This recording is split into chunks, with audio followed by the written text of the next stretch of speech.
Tres personajes con ideas bastante creativas están a punto de ver cómo la realidad hace su entrada triunfal, y ellos aún no lo saben. Mira el video completo y cuéntame qué te parece la conducta de esta mujer y la respuesta de Matt Walsh al hombre con otra identidad. Like, trans individuals are not the ones who are a threat to society. Right. It's actually people like yourselves who are pushing this agenda that trans people are dangerous, that puts trans people at risk, and that's not the problem. Do you think you might not have all the information? If I give you some information showing you about the dangers of people identifying as trans pose, real world What examples. dangers are there? Do you want to wait around? Because I've got a yeah. bag full of them A here. bag? Where'd Yeah. you get your sources from that Well, I'll trans show people you. are dangerous? Well, let me- Am I dangerous Right, can you because see I'm all these? non-binary? Can you see Do I all seem these? dangerous to you as a trans individual myself?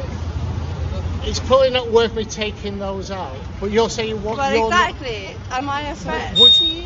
Are you not? Would you be upset if I was in your bathroom? No, because you're a woman. But I'm not. But you Are are. you then? So I'm non-binary. So what does that mean? It means I don't identify as any gender. Right. So what sex are you? Well, that's irrelevant to the conversation that you're having. Well, no, because we're talking about sex-based boundaries in public bathrooms and public change rooms and things like that. So I think it is relevant. Well, You asked me if I thought you were a danger. I said no because you're a woman. Like, so that's my what if view. I had a penis? Then yeah, I wouldn't want you in my bathroom. Have you assumed that I have a penis already? I'm assuming. Yeah, I am assuming. You don't I am know, assuming do because you? you look like a woman. You sound like a woman. You're Right. telling me that you're non-binary, but I don't see a man when I look at you. I see a Right. woman. And what about all of the other women who happen to also have penises who walk into your bathrooms? That's not a woman. If they have a penis, they're not a woman. A lot more than so you do. embarrassing, and you are rage baiting me now, and it's pissing me off. Because Well, that's on you. so sad. That's on so you if you get sad. rage-baited. And I think you're harassing me now. What? So, Well, what? you came to us. You can walk away. You are free anytime. to leave at any I'm trying to walk away. time. Look how close he is to me. Every time I walk away, you're fucking following me. All right, leave. Pissing me Leave off. then. And I hate this. And I hope you don't put it on. Aseguran ser pacíficos, pero reaccionan con agresividad y acusaciones apresuradas. Las acciones hablan más que los discursos. The claim that trans ideology makes and trans activists make is that if I say the words, I am a woman, I am now female. That is the claim. So I may be arguing for the wrong thing. And so if they're saying that saying it means that you suddenly have a vagina. Well, that's what self-identification means. I identify as a woman means I feel feminine, therefore the fact that I have a penis doesn't matter because my feelings overrule the biological reality. Is that really what they're saying? Yes, and I'm therefore... But hold on, how do they explain the penis? It's a female penis. Okay, so... It's a female penis. Great. Suck it. That's what they want. Suck the female penis. Fair. Esa risa puede ser nerviosismo ante tensión o una señal de aprobación sutil. El contexto y el lenguaje corporal lo dicen todo. Dime qué opinas. 8 months ago, I was diagnosed with gender dysphoria. I decided to explore medically transitioning, because it's shown to decrease suicidal ideation, stuff like that. And since then, although I've had to deal with other issues such as transphobia and sexual assault, I've been more happier overall than I ever was before. And my question to you is, what specifically about medically transitioning do you think is so immoral that we should ignore the potential benefits? And why should I listen to you as somebody who's not a medical professional and has not experienced gender dysphoria? To begin with, the morality of it, that is something I'm applying to the medical professionals, the people that are doing this. I think it's immoral for them to do it. I'm not saying that you should listen to me like I'm the ultimate authority on all things. You have to listen to me. There are plenty of other people that are saying the same thing. Or you can listen to the voice of generations past, who, as I said, for thousands and thousands of generations, there was no question that a man is a man and a woman is a woman. So I don't care if you listen to me or not specifically. But I would ask you to think about this idea that the people who are the sole authorities and the people that you should solely trust are the ones who are making money off of you, okay?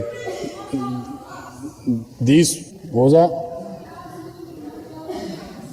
I'm not sure how I'm making money off of you exactly, but I'm also not pretending to be your doctor. And my issue is with doctors who claim that this is about medical treatment and claim that they have the studies behind it. And yet, in reality, one of the primary reasons that they're doing it is because there's a lot of money to be made in it. And another point to the morality of it is that there's a dishonesty behind it. La deshonestidad en medicina no es solo una falta ética, puede convertirse en una crueldad con consecuencias reales. Dishonesty and the false promises that they make, which is that you can attain this image of maleness or femaleness, but that you can actually become in some ways the opposite gender or sex, whatever words you want to use, which is a lie. It's not true. You never can. And I have a horrible Adam's apple. My voice sounds like this. I still love myself. And there has always been money in making people happy, like wearing nice clothes or good food. It does cost a lot of money. That's why I can't get surgeries that would make me a lot happier. But the point of medicine is not supposed to be to make you happy in the moment. That's not the objective of medicine. The objective of medicine is your overall wellness. It's about treating what is actually wrong. That's medicine. And so if you are struggling to accept who you were born as, what your actual biological identity is, I have all the compassion in the world for that. I mean, I can't imagine having that disconnect in my head. It has to be a source of immense despair. But what I hate is the medical professionals who, instead of helping you with that and instead of helping you to accept who you really are and find joy and fulfillment in it, they're trying to make a quick buck. And they're selling you false promises, and they're telling you that this stuff is based on long-term studies, and they're lying to you because it's not.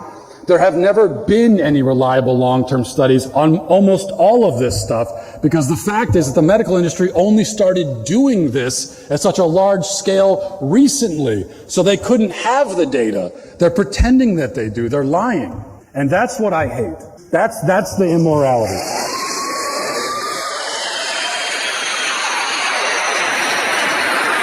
Hay algo que conecta estos temas: la coherencia entre lo que se dice y lo que se hace, y la responsabilidad cuando se influye en la opinión pública. Cuando alguien afirma rechazar la violencia, pero responde golpeando cámaras o lanzando acusaciones sin pruebas, se produce una contradicción difícil de ignorar. En cualquier marco ético serio, los principios no se proclaman, se demuestran. Declararse pacífico mientras se actúa con agresividad no fortalece una causa, la debilita. La credibilidad no se sostiene en consignas, sino en conducta verificable. Históricamente, la práctica médica se ha guiado por principios fundamentales, como la prudencia clínica, el consentimiento informado y el compromiso de no causar daño. Cuando surge la percepción de que estos estándares pueden estar siendo influenciados por corrientes ideológicas, particularmente en intervenciones médicas relacionadas con identidad de género, especialmente en menores, la preocupación no es trivial.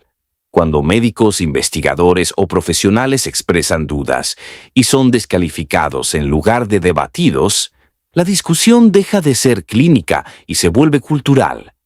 La medicina depende de confianza, y la confianza depende de honestidad intelectual. Si los riesgos se minimizan, si el lenguaje se vuelve ambiguo o si las preguntas legítimas se silencian, el daño no es solo individual, sino institucional. Se erosiona la base misma sobre la cual descansa la relación médico-paciente. En última instancia, todo vuelve a lo mismo: coherencia, responsabilidad y verdad. Sin esos pilares, cualquier discurso, sea político, activista o médico, pierde solidez.